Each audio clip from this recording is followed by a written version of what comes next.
हाँ भाई, नमस्कार, आदाब, सत श्री अकाल और खुशामदीद। Very very good evening to all of people. This is your master DJ Harsh जो कि आपके सामने लाइव है और आज बात करने आए हैं आईएटी एग्जामिनेशन के बारे में। All about IISER aptitude test, जो कि एक बहुत ही बेहतरीन एग्जामिनेशन है और इस एग्जामिनेशन के जरिए आप देश के सबसे टॉप मोस्ट इंस्टीट्यूट्स में, जो रिसर्च इंस्टीट्यूट्स हैं, वहां पर आप पढ़ाई कर सकते हैं। और सबसे अच्छी बात भाई, यहां पर पढ़ाई करने के आपको पैसे देने नहीं पड़ते, उल्टे सरकार आपको पैसा देती है कि भैया आप यहां आकर पढ़ाई कीजिए, हम आपको पैसा देंगे। ऐसा बेहतरीन बेहतरीन इंस्टीट्यूट है और आइजर उसमें से एक है। तो चलिए आपको बताता हूं डिटेल में कि आइजर एप्टीट्यूड टेस्ट क्या है, कैसे आप यहां तक जा सकते हैं और कितना bright future this actually holds for all of you. चलिए शुरू करें। जनता तैयार? यस और नो जल्दी बता दो भाई चैट बॉक्स में। माफी चाहते हैं, थोड़ा सा लेट है हम, बट ठीक है। सारे लोग तैयार हैं? बोलो हाँ या ना।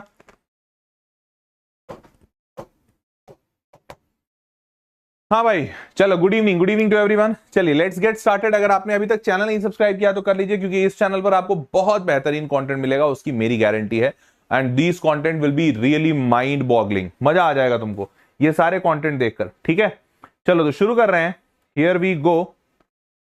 अब देखो यार, अगर तुम्हारा ड्रीम रिसर्च है तो तुम्हारे लिए आइजर्स बेस्ट है। और वैसे आपको बता देता हूं कि ड्रीम आपका रिसर्च होना क्यों चाहिए। सबसे पहले तो इसी पे बात कर लेते हैं, क्योंकि आज के डेट में आईआईटी बहुत बड़ा ड्रीम बन रहा है लोगों का।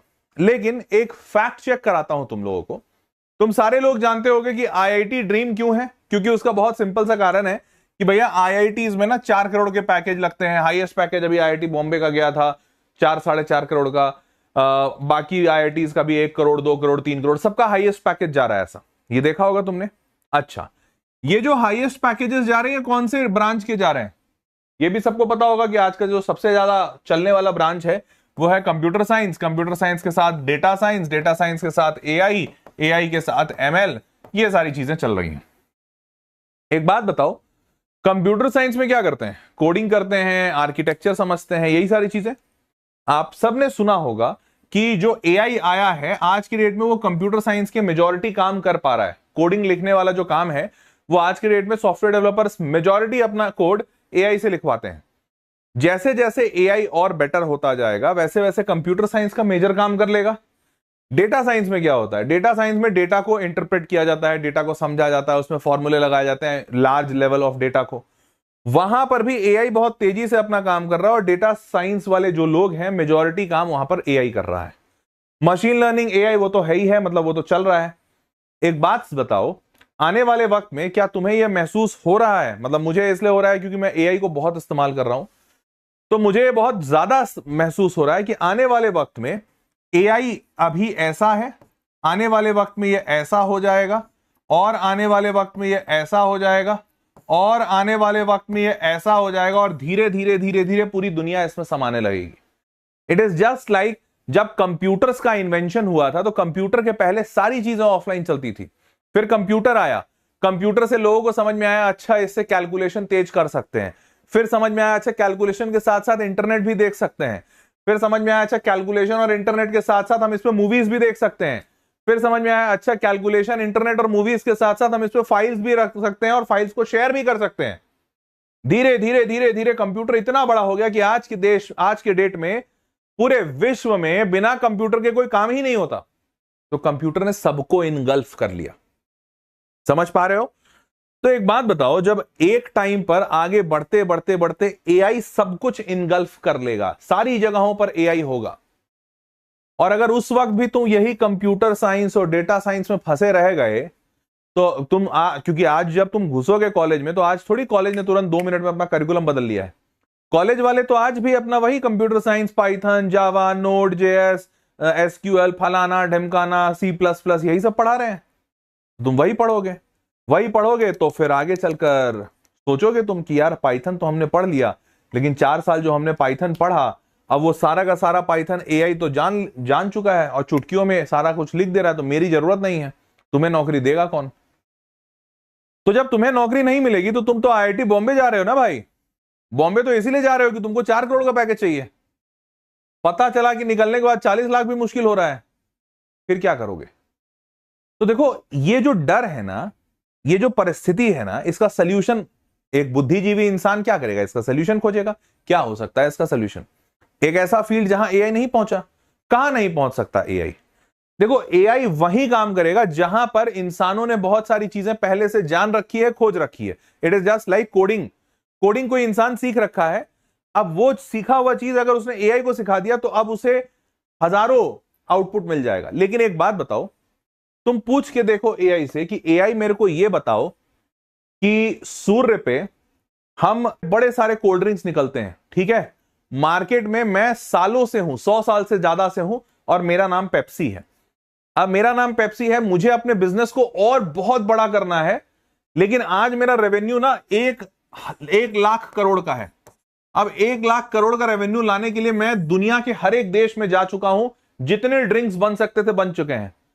अब ना मेरे को समझ नहीं आ रहा मैं और क्या करूं। मैंने एडवर्टीजमेंट भी दिया, पेपर ऐड भी कर चुका हूं, टीवी ऐड भी कर चुका हूं, एक्टर्स को भी साइन कर चुका हूं, सब कर चुका हूं। अब क्या तुम ये महसूस कर पा रहे हो कि आज से आने वाले 50 साल का वक्त में एआई शायद मेजॉरिटी चीजें कर पाएगा, बट एक चीज जो एआई कभी कर ही नहीं सकता, that is new invention and new research. तो क्या इससे आपको यह बात समझ आ रही है कि रिसर्च जो है वो हमेशा राजा रहेगा, और आने वाले वक्त में तो बहुत बड़ा राजा बनने वाला है रिसर्च? क्या ये महसूस कर पा रहे हो? और अगर ये महसूस कर पा रहे हो तब तुम समझ पाओगे कि आने वाले वक्त में आईआईटीज, एनआईटीज इन सबसे कहीं ज्यादा ऊपर होंगे IISERs, IISc Bangalore, Chennai mathematical institute, Indian statistical institute, ऐसे कॉलेजेस जहां पर प्योर साइंसेस पे बात होती है, रिसर्च की बात होती है, इनोवेशन की बात होती है, टेक्नोलॉजी जो बना बनाया टेक्नोलॉजी है उस पर काम करने की बात नहीं होती। उस पर काम तो भैया एआई कर रहा है। अगर आप ये बात समझ पाए हैं तो आप समझ पाए होंगे कि आइजर्स क्यों इंपॉर्टेंट है, क्यों रिसर्च इंपॉर्टेंट है। क्योंकि आने वाला वक्त रिसर्चर्स का ही होने वाला है, सही मायनों में रिसर्चर्स का ही होने वाला है आने वाला वक्त, ठीक है। अब अगर ये बात दिमाग में समझ आई तो अब बताता हूं आइजर क्या है। Indian institute of science education and research, आइजर का फुल फॉर्म है Indian institute of science education and research. India का प्रीमियर इंस्टीट्यूट है, इंडियन गवर्नमेंट का के द्वारा चलाया जाता है, तो गवर्नमेंट इंस्टीट्यूट है। यहां से जो आपको डिग्री मिलती है वो बीएसएमएस की ड्यूअल डिग्री मिलती है। ये सिर्फ बैचलर्स नहीं कराते, बैचलर्स प्लस मास्टर्स कराते हैं, 5 साल की डिग्री, बीएसएमएस की ड्यूअल डिग्री मिलती है। लेकिन अब अभी कुछ दिन पहले से भोपाल में बीटेक आइजर का एक सेंटर है, क्या कहते हैं, भोपाल का आइजर भोपाल, वहां पे बीटेक के कोर्सेज भी शुरू किए गए हैं, ठीक है। तो वहां कुछ ही कोर्सेज हैं, बट मेजॉरिटी कोर्सेज इनके बीएसएमएस डिग्री होते हैं, ठीक है। चलो समझ गए। अब मूविंग फॉरवर्ड कौन कौन से आइजर्स हैं ध्यान से देख लो। तो टोटल देश में जो आइजर है, आइजर पुणे में है, कलकत्ता में है, मोहाली में है, मोहाली मतलब पंजाब, भोपाल में है, तिरुवनंतपुरम में है, तिरुपति में है और बहरामपुर में है, ठीक है। 7 आइजर्स हैं भारत में अभी टोटल। अब आगे बताता हूं, आइजर जो है वो देश के लिए बहुत इंपॉर्टेंट है और सरकार बहुत सारा पैसा देती है यहां पर, बहुत सारा। आईआईटी बॉम्बे और आइजर Pune designated research hub under national initiative. IIT Bombay ने पार्टनरशिप किया। आइजर्स को कहा गया advance national research foundation, of flagship initiative aimed at strengthening research. उसके बाद आइजर्स और एम्स ने मेमोरेंडम ऑफ अंडरस्टैंडिंग साइन किया for academic collaboration innovation. Drilling for innovations, आइजर Bhopal Pioneers India's first CO2 storage well. आइजर Bhopal ने देश का पहला CO2 मतलब कार्बन डाइऑक्साइड का कुआं खोदा, मतलब जिसमें कार्बन डाइऑक्साइड वो स्टोर करेंगे, जो भी करेंगे। तो ऐसे आइजर्स के काफी सारे न्यूज़ेस हैं, बट चूंकि रिसर्च पे अभी लोगों का ध्यान ज्यादा गया नहीं है। बस 5 साल रुक जाओ, मैं लिखित दे सकता हूं, बस 5 साल रुक जाओ, पूरी दुनिया सिर्फ रिसर्च की बात कर रही होगी कि भैया असल पैसा रिसर्च में है और असल कहते हैं मुद्दा रिसर्च में है। हरिओम कह रहा है, हरिओम वैष्णव कह रहा है सर गदर सीरीज। बेटा गदर सीरीज आ रही है, लेकिन गदर सीरीज के पहले आएगी गदर की एकलव्य टेस्ट सीरीज। और गदर की एकलव्य टेस्ट सीरीज इसलिए ला रहे हैं इस बार ना चलो 2 मिनट बात कर लेता हूं इस पे। एक बच्चा बोला है, चूंकि गदर के बारे में बहुत सारे बच्चे बोल रहे हैं गदर कब आएगा। हरिओम जी आ रहा है। तो देखो इस बार ना प्लान है तुम लोगों को ऐसा खूंखार बनाने का। गदर सीरीज में हर बार मैं क्या करता हूं पता है, पढ़ाता हूं और पढ़ा के बच्चों को बताता हूं कि यार ये पढ़ लो, ऐसा ऐसा आएगा। जो बच्चा पढ़ने वाला होता है वो पढ़ लेता है और बहुतों का फायदा हुआ है, तुमने कमेंट देखे ही है। पर अधिकांश बच्चा ऐसा होता है जो जिसे पता होता है कि पढ़ना है बट वो पढ़ नहीं पाता। शायद तुम भी ऐसे ही होगे, बहुत सारे होते हैं ऐसे। तो इस बार ना मैं थोड़ा एक और डीप लेवल पे जा रहा हूं कि यार अगर तुम्हें पता है पढ़ना है और तुम पढ़ नहीं पा रहे हो तो मैं कुछ ऐसा तरीका निकाल दूं कि तुमको जबरदस्ती पढ़ा भी दूंगा। डिजिटल हूं, तुम्हारे सामने नहीं हूं, फिजिकल प्रेजेंस नहीं है मेरा, लेकिन डिजिटल होने के बावजूद मैं जबरदस्ती तुमको पढ़ा दूं। इसका एक तरीका, एक जो हम लोग तरीका ला रहे हैं, that is Gadar Eklavya test series. ये एकलव्य टेस्ट सीरीज जो होगा, गदर एकलव्य टेस्ट सीरीज, एकलव्य का नाम सारे लोग जानते हैं, बहुत पुराना है, फेमस है, वेदांतु का, और इस एकलव्य टेस्ट सीरीज से टॉपर्स बने हैं। गदर की खास बात यह है कि गदर बच्चों को चीजों को इतने आसानी से समझाता है। गदर की खास बात यही है ना कि तुम जब गदर सीरीज में आते हो तो तुमको ये भरोसा रहता है कि सर गदर में अगर आ गए तो जो सर हर सर बोल रहे हैं, जो पढ़ने बोल रहे हैं, बस उतना पढ़ लें, उतने से हो जाएगा। तो मैंने टेस्ट सीरीज ऐसी डिजाइन की है कि बस वो टेस्ट के क्वेश्चंस तुम लगा लो और जितने नंबर आ रहे हैं उससे तुम एकदम गारंटीड होगे कि भैया मेंस में तुम्हारे उतने ही आ रहे हैं और उसी में तुमको इंप्रूव करना है। मतलब पहले टेस्ट में अगर 80 आ रहे हैं, तुम 80 से बढ़ते बढ़ते बढ़ते अगर 160 तक पहुंच गए तो मेंस में तुम्हें ओरिजिनल मेंस में 160 आएंगे, पक्की बात।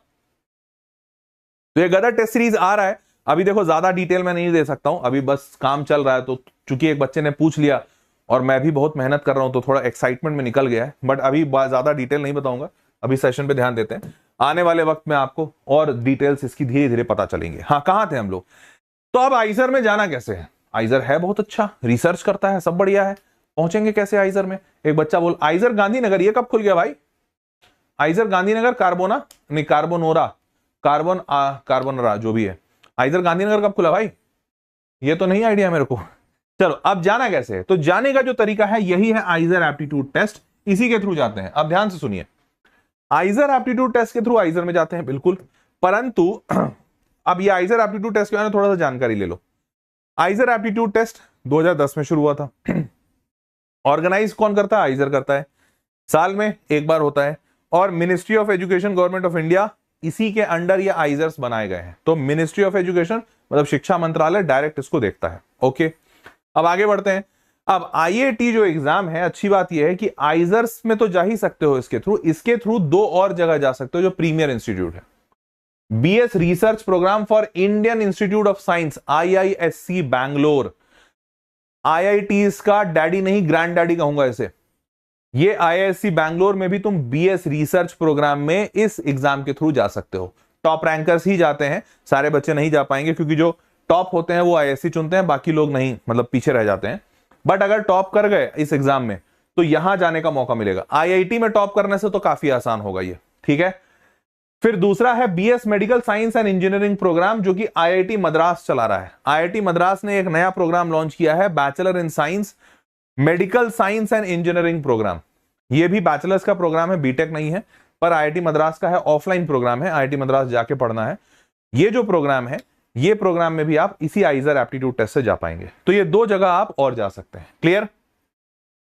Student wishing to apply for the programs listed above must apply to both IIT 2025 and the said program separately. ध्यान रखिएगा, अगर आपको आईआईएससी बैंगलोर जाने की इच्छा है तो आपको आईआईएससी बैंगलोर के वेबसाइट पे भी अप्लाई करना होगा और आईआईटी तो देना ही होगा।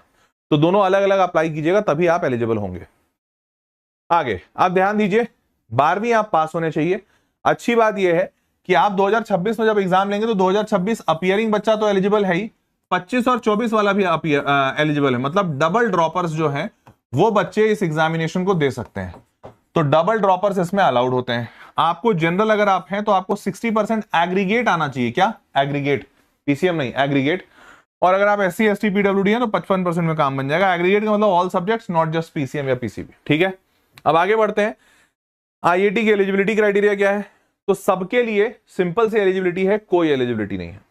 सब्जेक्ट में कोई एलिजिबिलिटी नहीं है, बस 3 जगहों पर है। कोई बच्चा 4 साल का अगर बीटेक ले रहा है आइजर भोपाल में, या फिर कोई बच्चा 4 साल का बीएस इन इकोनॉमिक साइंसेस या फिर इकोनॉमिक एंड स्टैटिस्टिकल साइंसेस ये डिग्री कर रहा है, या फिर कोई बच्चा 5 ईयर का BSMS in computational and data science program ये डिग्री कर रहा है। तो ये 3 केसेस में बच्चे का मैथमेटिक्स होना अनिवार्य है उसके 12वीं में। वो आपका होगा ही, तभी तो आप इस चैनल पे हो। तो अगर आपका मैथमेटिक्स है तो आप इन तीनों में भी एलिजिबल हो, और बाकी सब में तो ऐसे भी एलिजिबल हो, उसमें तो कोई एलिजिबिलिटी क्राइटेरिया नहीं है। अब बायोलॉजी केमिस्ट्री फिजिक्स जो भी हो आपका सब चलेगा। इनफैक्ट यहां पर पीसीबी वाला बच्चा भी एलिजिबल है भाई, फिजिक्स केमिस्ट्री बायो वाला। तो अगर कोई बच्चा पीसीबी लिया है तो वो इन 3 में नहीं एलिजिबल होगा, बट बाकी में होगा। आगे बढ़ते हैं। आपको एटलीस्ट 3 सब्जेक्ट्स लेना है, फलाना ढमकाना, ठीक है। कंप्यूटर बेस्ड टेस्ट होता है, 3 घंटे का पेपर है, एमसीक्यू टाइप है। आपसे मात्र 60 सवाल पूछे जाएंगे, मात्र 60, और 240 नंबर का आपका पेपर होगा। 60 इंटू 4 240। आपका नेगेटिव मार्किंग इसमें रहता है -1। सारे के सारे सब्जेक्ट में 15 सवाल ही पूछे जाते हैं। मैथ्स में 15, फिजिक्स में 15, केमिस्ट्री में 15 और बायोलॉजी में 15। अच्छा ध्यान दीजिएगा, ये देखकर आपको लग रहा होगा कि अच्छा सर पीसीएम वाला पीसीएम का एग्जाम देगा या और पीसीबी वाला पीसीबी का एग्जाम। ऐसा नहीं है। जो पीसीबी वाला है वो भी मैथ्स बना सकता है, जो पीसीएम वाला है वो भी बायोलॉजी बना सकता है, ठीक है। आपको जितने सवाल आते हैं, जितने ज्यादा से ज्यादा आप बना सकते हैं उतने बनाइए। माना यह जाता है कि पीसीएम वाला अधिक से अधिक यहां के सवाल बनाएगा, यहां पर 1-2 कुछ लगा दिया तो लगा दिया। तुक्का ऐसे भी नहीं मारना है, नहीं तो नेगेटिव मार्किंग होगी।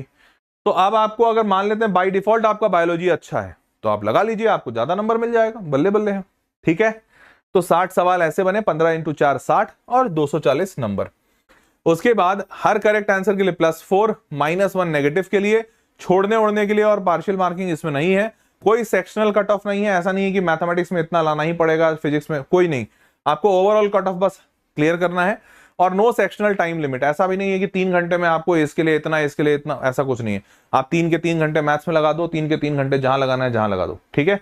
तो उसमें कोई सेक्शनल टाइम लिमिट भी नहीं है। सिलेबस मैंने इसी वीडियो के डिस्क्रिप्शन में दे दिया है। आप ये पीडीएफ डाउनलोड करेंगे तो इस पर क्लिक करके आप सिलेबस डाउनलोड कर सकते हैं। बट मोटा मोटी बता दूं, आईआईटी के नोटिफिकेशन ने कहा था कि 2025 का will broadly follow the rationalised syllabus of 2024-25। मतलब एनसीईआरटी में जो सिलेबस रिड्यूस हुआ था, रिड्यूस्ड सिलेबस के हिसाब से ये पूछेंगे। पर बतौर शिक्षक मैं जानता हूं ये सब कहने की बातें हैं।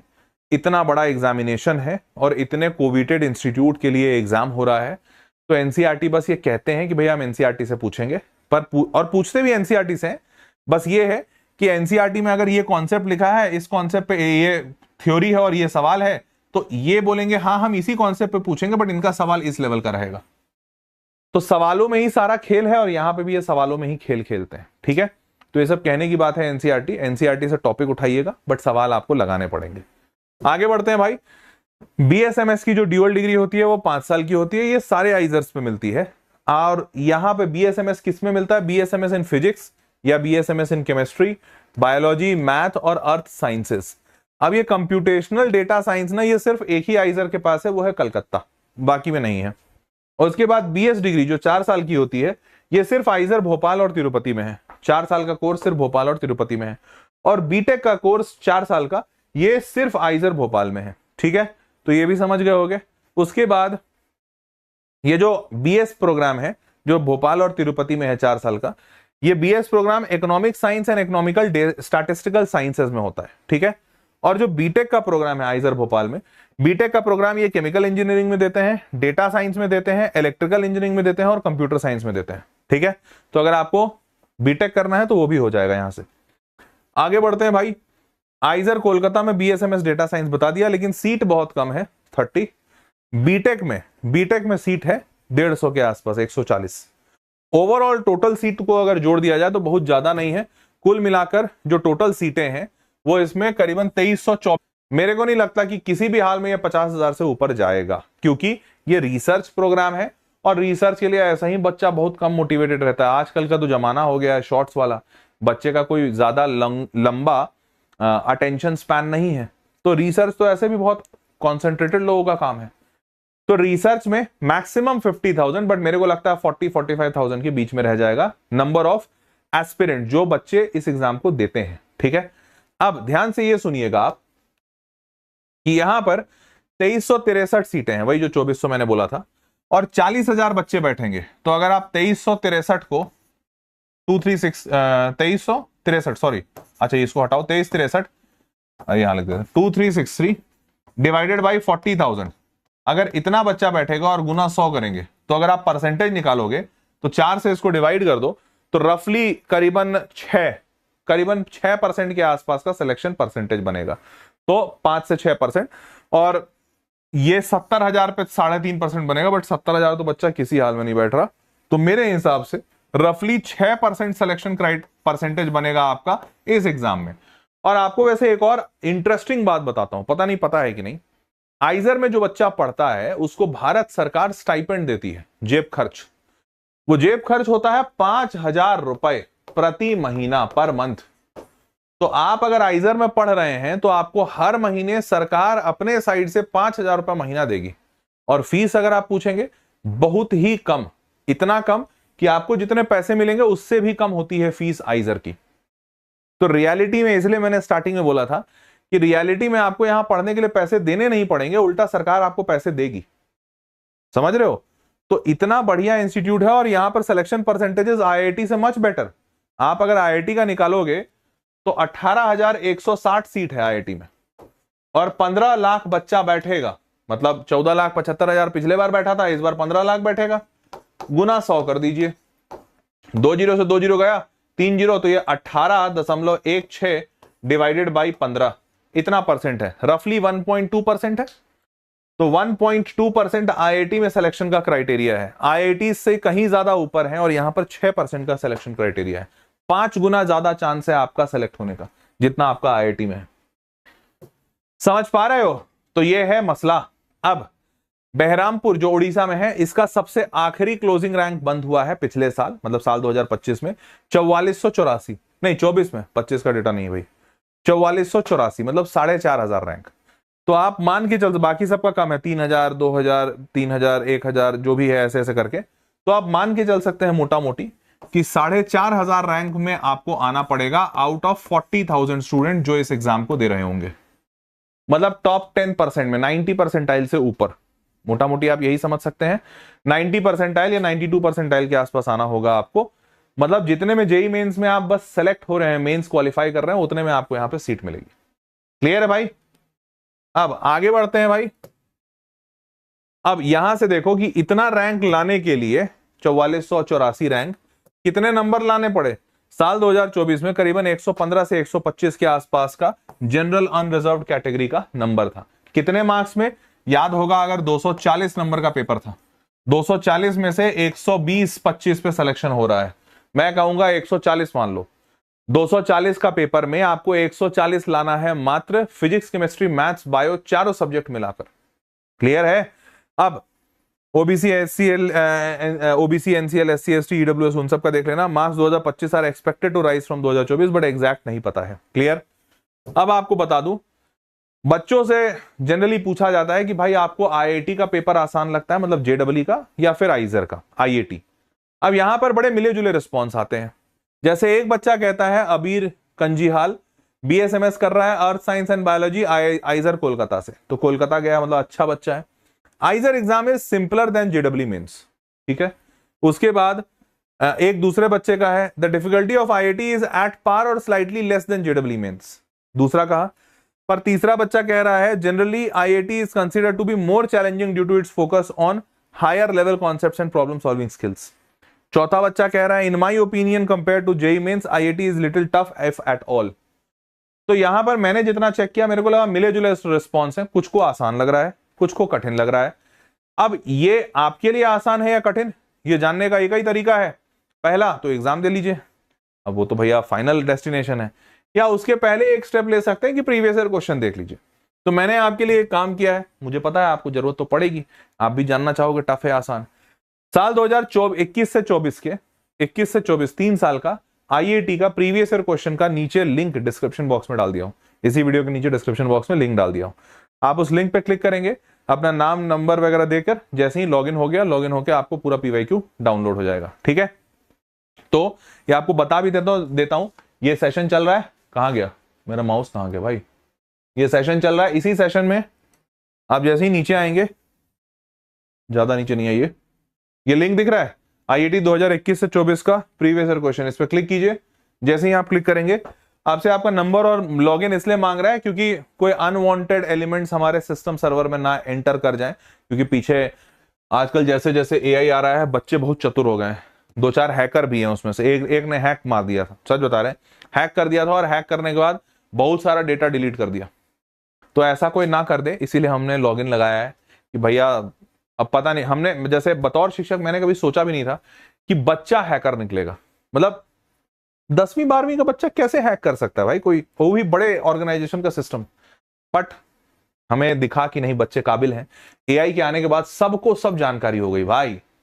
तो एनीवेज जो तो अब ये हैकिंग वैकिंग ना हो सके तो इसलिए इस पे एक वो सिक्योरिटी वॉल लगा हुआ है कि आप पहले अपना लॉगिन करिए, लॉगिन करने के बाद ही आप हमारे सिस्टम से सर्वर से कुछ भी डाउनलोड कर सकते हैं, अन्यथा नहीं कर पाएंगे। तो वो आप देख लीजिएगा। क्या कोई बोल रहा है मैंने किया था, मैंने किया था हैक? अच्छा बेटा तुषार ये बढ़िया है, बहती गंगा में हाथ धो लो कि अरे अच्छा हैक हुआ था, सर सर मैंने किया था मैंने किया था। अब वो जो किया था उस अपना नाम वाम थोड़ी बताया, वो तो हैक वाक किया निकल गया अपना, बट जो भी था काबिल था। ठीक है एनीवेज, अब इंपॉर्टेंट डेट्स सुन लीजिए भाई। इंपॉर्टेंट डेट्स ये है, इवेंट का नाम, हाँ इवेंट आइजर 2026, तो ये 4th वीक ऑफ जनवरी में, अगले साल जनवरी के एंड में इसका नोटिफिकेशन आएगा। उसके बाद एग्जाम जो होगा वो 4th वीक ऑफ मई में होगा। मई का मतलब आपके एडवांस एग्जामिनेशन के बाद, 18 मई का इस साल का एडवांस एग्जाम का डेट था, तो जेडब्ल्यू एडवांस के बाद होगा। तो आपको ये भी चिंता करने की जरूरत नहीं है कि सर एग्जाम क्लैश करेगा, नहीं करेगा। तो ये 4th वीक ऑफ मई में होगा। ठीक है, संडे को ही होता है जनरली। आइजर प्रोविजनल आंसर की वगैरह फिर वो same day after the exam, तो जिस दिन एग्जाम होगा उसी के एक दिन बाद या सेम डे निकाल देंगे। फिर उसके बाद आपका फाइनल रिजल्ट जो आएगा वो जून के एंड में आएगा। जून के एंड, मई के एंड में आपको एग्जाम हुआ, मई के बाद जून के एंड में 1 महीने बाद एग्जाम आ जाएगा, सॉरी रिजल्ट आ जाएगा। काउंसलिंग आपकी जुलाई से शुरू होगी।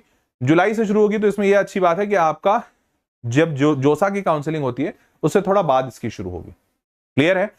तो इस एग्जाम में जरूर बैठिए। अच्छा ईमानदारी से बताओ, इतना सब कुछ बताने के बाद ये भी सुन लो भाई, आपकी फीस लगेगी 2000 रुपए। एग्जाम फॉर्म का फीस जो है वो 2000 रुपए, SC ST PWD कश्मीरी पंडित 1000 रुपए और फॉरेन नेशनल्स के लिए 12,000 रुपए। कोई विदेशी बैठा है यहाँ पे? 12,000 रुपए। ठीक है, चलिए ऑनलाइन आप पे कर सकते हैं। हाँ तो एक बात ईमानदारी से बताओ, ये पूरा वीडियो देखने के बाद तुम में से ऐसे कितने बच्चे हैं जिनको ऐसा लग रहा है कि नहीं सर हम रिसर्च में जाना चाहते हैं और हम रिसर्च में जाएंगे? तो बस that was all for this session. Hope you loved and enjoyed it. आप लोग क्या कहते हैं, इसके PYQs डाउनलोड कर लीजिएगा। PYQ डाउनलोड करेंगे आप तो उस PYQ से आपको मोटा मोटी समझ में आ जाएगा लेवल क्या है पेपर का, और आपसे निकलेगा कि नहीं निकलेगा, आपकी बस का। में समय बहुत लगता है और मैं लगा हुआ हूं अपनी टीम के साथ, देखते हैं कुछ अच्छा निकाल, मतलब कुछ बना पाता हूं कि नहीं। बनाऊंगा तो जैसे ही तुरंत से तुरंत आपके लिए लॉन्च करूंगा। टीम लगी हुई है, दिन रात लगी हुई है। अभी तो मैं कोशिश कर रहा हूं कि ये मेहनत भी आपको दिखाऊं। समय नहीं मिल पा रहा, बट निकाल के समय करते हैं कुछ आपके लिए। ठीक है, तो गदर एकलव्य टेस्ट सीरीज आ रही है, अभी जैसे जैसे बनेगा वैसे वैसे और डिटेल आपको बताएंगे। ठीक है, चलो तो ladies and gentleman that was all for this session. मिलते हैं अगले वीडियो में, तब तक टेक केयर, बाय बाय।